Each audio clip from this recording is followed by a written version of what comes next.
English teachers. What's the most disturbing story/assessment a student has ever submitted? Story 1. English teacher here. Had an 8th grade student write, "My life at this moment" letter to themselves that they write at the beginning of the year and read to themselves at the end. I always have a rule that they get full credit if I can just see writing on it and see its coherent English. Though if they definitely don't want me to read it, they should staple it and I'll just look for writing. I had a girl who went over the top to look, act, sound, and be a boy. She wasn't trans, so I was a bit confused on how exactly she wanted to be viewed. So I just pretended she was tomboyish. She was insanely defiant to her male teachers, and I worked my butt off to build a relationship with her. She wouldn't have it, though I was as kind as I could be. Anyway, the time of year came for me to pass back their letters. By this time, the girl had been moved to a digital learning lab and had been isolated from Gen Pop. I passed all the letters out and found hers had been left unstapled, though I didn't remember reading it or noticing it wasn't sealed. Curiosity came over me, so I opened it. My heart broke when I read her rather detailed desire to be away from her stepdad by the end of the year, and her goal for that year was to escape the godforsaken hellhole. Long story short, that letter ended up being used in court to put her stepdad away for violating her viciously for many years. I felt bad for her, but hopefully she's been able to move on, though I doubt it. Their description was pretty rough of what he did to her. That must have been really tough. Just a thought, but do teachers get any kind of training recognizing signs of possible abuse at home? Just reading your post, I had an uh-oh response to her anger at male teachers, but only because I've taken the time to inform myself about those signs. I have a nonverbal special needs daughter, and that presents a whole new set of worries. Anyway, I'm glad she got away and really hope she's finding some way to heal. Good on you for taking the time to initiate the help she needed. We get training on trauma and abuse. Thankfully, we were allowed to have a suspect something, then report something kind of idea. I had reported, but Child Protective Services hadn't found anything. The letter I found was his nail in the coffin, though. I had suspected she was being abused, but had no evidence, like bruising or walking/sitting pain until then. That is heartbreaking.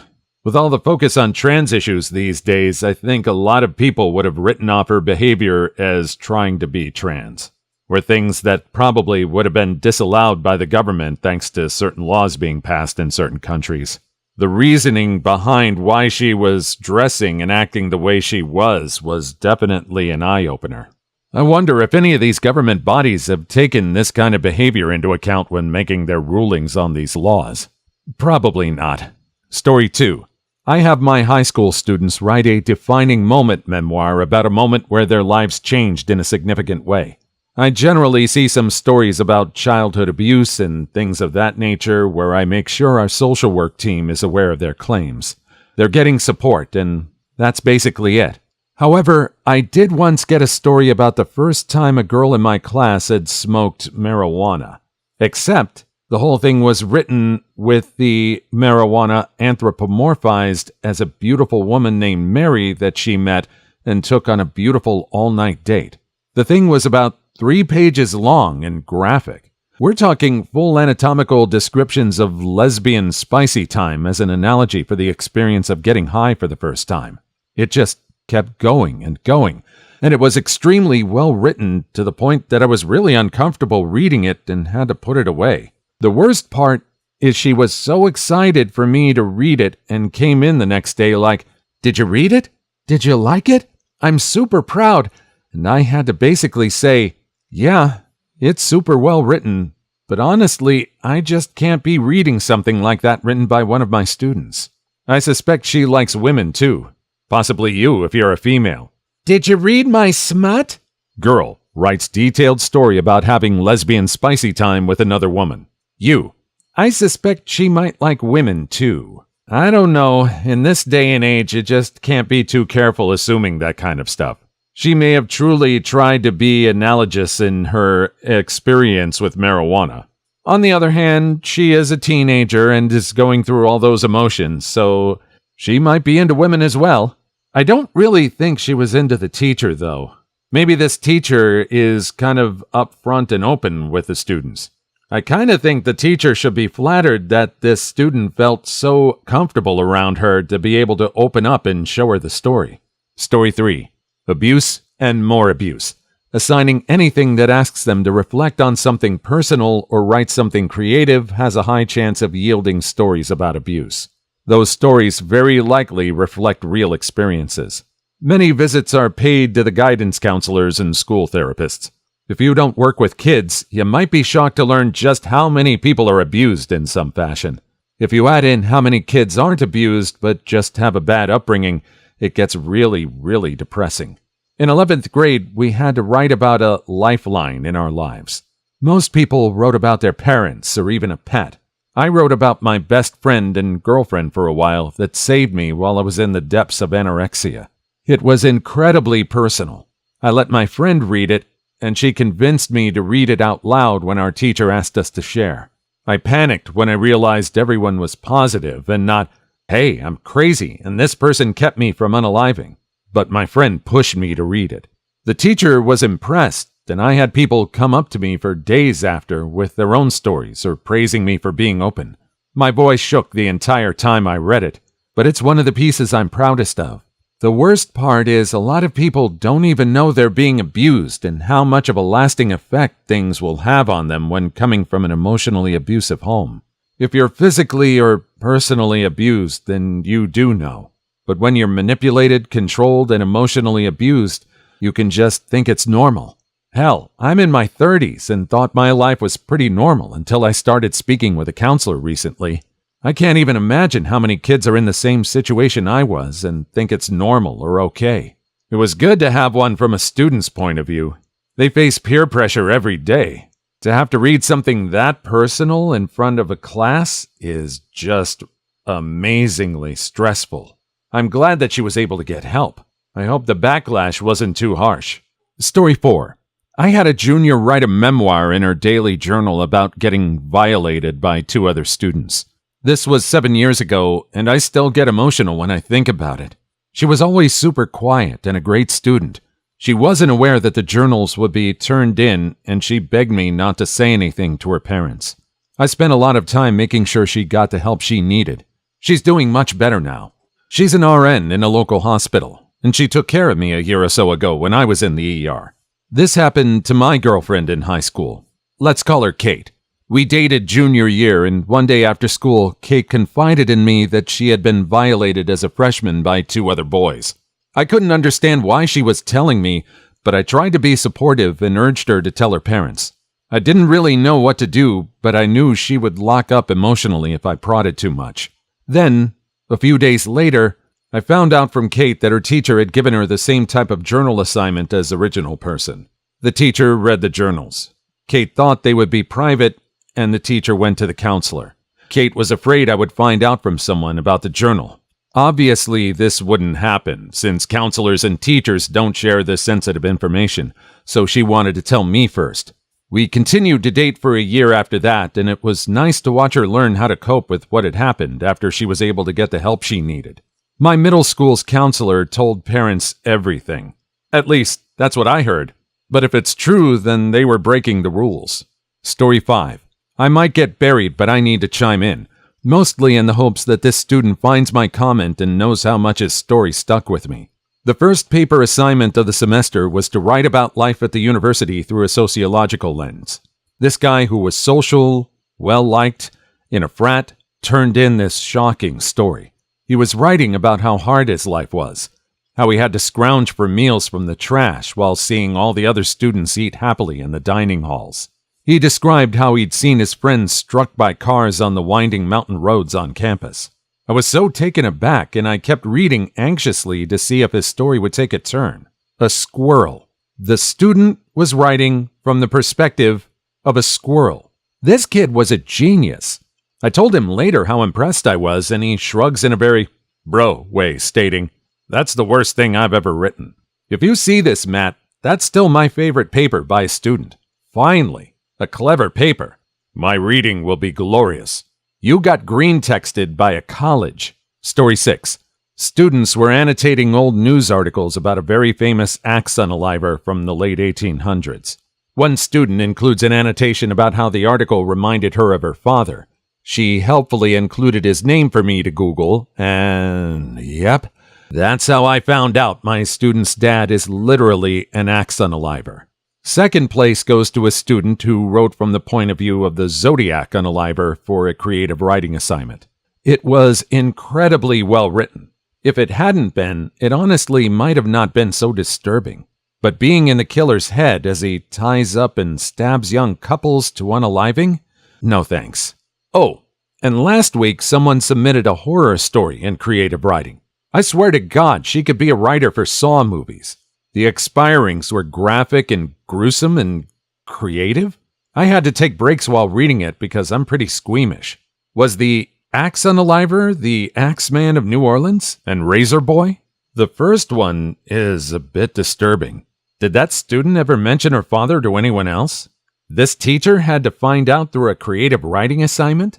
I guess a time and a place for everything, but I don't know if the student took into account what a shock it would be for the teacher to find out about her dad this way. Story 7. I teach, but not English. I once had to write up a middle school student. I don't remember for what, but it was serious since I hate writing up. And they turned in their assignment for that day with none of it done. In its place was a half-page description of all the things their dad would do to them if they found out they were written up again. It started pretty mild, say take the phone away, to more serious things like no food or water. By the time I saw it, they were already out the door, so I hopped over to the counselor and let them have a copy of it. Not sure what happened after that since it was out of my hands, and I'm not sure if it was even true or not. They tended to be over-dramatic and stretch the truth in class, but I took it very seriously. I've definitely been more purposeful and welcoming in my interactions with them from here on out. Got to make sure that their classroom is a safe and good place for them. Hopefully the kid was just making stuff up to avoid punishment for not doing their work. Good thing you reported it to a counselor, just in case. Yeah, you never know. And I was a fresh teacher at the time, so I didn't know their folks. Story 8. Second-hand account from colleagues submitted during workshop in an undergraduate nonfiction writing class. Story was about 18 pages and was submitted by a 50-ish male. Talks about a 12-year-old girl who is not the man's daughter, but belongs to him and his wife. Talking about how they like to stroke her and caress her naked body and make her eat things out of their hand. They put collars on her and constantly refer to her perfect, hairy anatomy, and so forth. The rest of the class read the story for the workshop and in disgust and horror emailed the professor, colleague, who immediately canceled the workshop and contacted administration about the student. The thing is, everyone was so shocked about the child-violating nature of the story that no one got to the very last line in which it is revealed that the girl is a cat. Obviously, the student was looking for some sort of reaction, which he got. Oh my God, some of these are just super clever. Story 9. I was working with a small group of Year 7 students, and we did this exercise where the kid had to create a story using a randomly assigned setting, character, and theme. So this one boy ends up with a war zone, a princess, and unrequited love. He proceeded to turn these innocuous prompts into a hilariously messed up story. Set during World War II, it's told from the perspective of the Princess of the UK, who wakes up on a battlefield to find Nazis shooting her. Suddenly, someone behind her unalives her attackers. She turns around to see her rescuer, and it's Hitler. In fear, she runs into a medical tent. Hitler is in close pursuit. In the tent, she decides to confront Hitler, but upon locking eyes with him, realizes he's the most beautiful man she's ever seen, falling in love immediately. Hitler, however, walks right past her and kisses a passing nurse. Furious and jealous, the Princess of the UK unalives the nurse in a fit of rage, then flees the medical tent, returning to the battlefield before the sad and baffling conclusion to the story, and then I expired. So, not disturbing as such, but certainly unexpected. That sounds like a fever dream. Yeah, something must have been in the water supply. I think that's the perfect example of just working with what you got. You want to make an impact? You got to figure it out. That person took those prompts and the setting and made it their own. That whole thing about Hitler and the Princess of the UK was all on him. He just used the setting to its fullest. Really well done. Story 10. Basically, a manifesto about how the student felt ostracized from the school and how he wanted revenge. This was a community college and he was a freshman. Over the semester, I could tell he struggled, yet he was also insanely talented. Some other students in the class bullied him in my presence, and let's just say I don't tolerate that at all. I spent extra time talking to him and trying to help him one-on-one. One day, he turns in an assignment talking about his desire to exact revenge for his marginalization. He was triggered when everyone on his floor conspired to trick him to go outside at night in the middle of the winter, then they locked him out of his dorm. Jerkwads. I spoke with him immediately about it, and he assured me it was just hyperbole. Regardless, I did have to notify my supervisor. I also spoke with his RA, but the RA couldn't care less. The student ended up dropping out shortly after this. We stayed in touch for a bit, but after a while, I don't know what happened to him. He was probably the smartest student I had in that class, yet he couldn't make it because of his own personal problems and torment from other students. Ugh. Story 11. Not an English teacher, but when I was in junior college, I was a teacher's assistant for a psych instructor, and I read and graded essays. There was an assignment for students to create an experiment where they train themselves to create a habit by rewarding themselves after the task. Think Pavlov. One male student wrote about his experiment. He chose to train himself to self-stimulate more often, and his reward was self-stimulating, and he wrote about it in detail. Very sustainable system, but so weird to submit to your instructor. You make it sound like he's passionately frustrated, or just mocking the assignment through his essay. Story 12. Had a student submit a paper about growing up with an addict teen brother. He had the room next to her, and sometimes when getting clean, the parents would lock him in his room, and he would have raging withdrawals. She was very young, so I imagine there was a lot of medical care and therapy going on that she didn't know about. She just remembered that her brother was screaming and crying in the next room, and she would sit in her closet all night long, terrified he was going to break through the wall and get her. It was such a heartrending story, and it made me view what families go through in such a different light. Story 13. Someone wrote fan fiction of her and Kermit the Frog, and I've not been the same since. Edit. I forgot to mention I teach college English. This class was freshmen seniors. I heard a knock at my door. I opened it slowly, and there he was, Kermit. And in a sudden twist, his hand reached up my butt. Please leave your story in the comments. I would love to make a video on them in the future. Also, don't forget to like and subscribe.